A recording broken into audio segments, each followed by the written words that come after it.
En venant ici, je savais que ce serait un hommage d'une nature particulière.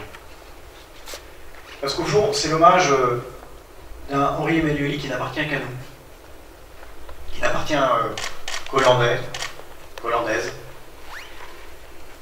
qui est un Henri intime.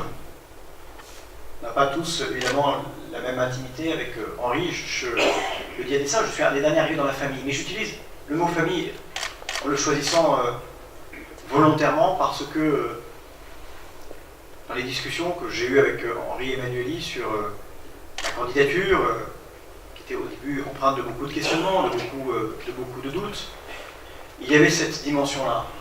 Il y avait l'accueil dans quelque chose de plus exigeant que l'engagement politique, peut-être, qui est la confiance des proches.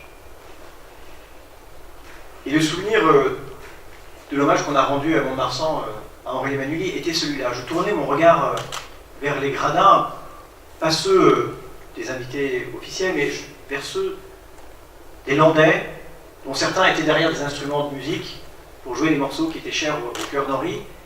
Et je disais, au fond, ce que Henri Emmanuelli a voulu, je crois, me transmettre, c'est pas seulement un flambeau politique, c'est aussi cette chaîne de confiance et d'amitié. Il ne m'a pas ouvert les portes de la circonscription, il m'a ouvert les portes de ses amis.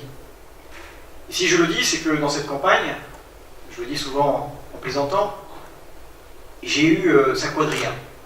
Au fond, ils avaient changé de matador, mais enfin, les picados, je ne sais pas qui c'est, les péons, les banderilleros, ils étaient là à mes côtés. Et le souvenir que l'on garde d'Henri, dans une atmosphère qui aujourd'hui, je le sens, n'est pas du tout empreinte de tristesse.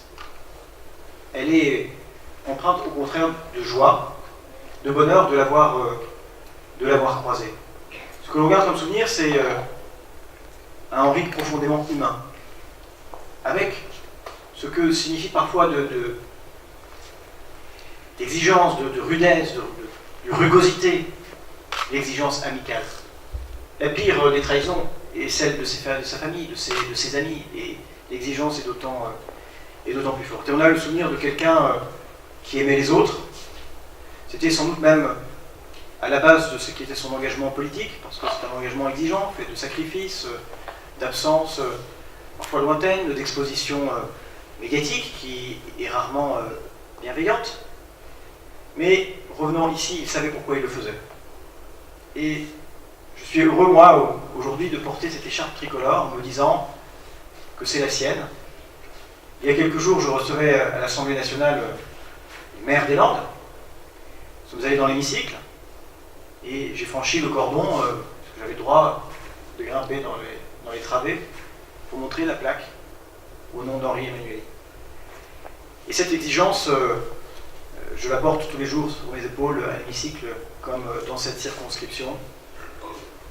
Ceux qui s'émeuvent et s'agacent que nous soyons encore là, doivent s'attendre à ce qu'on soit là encore longtemps.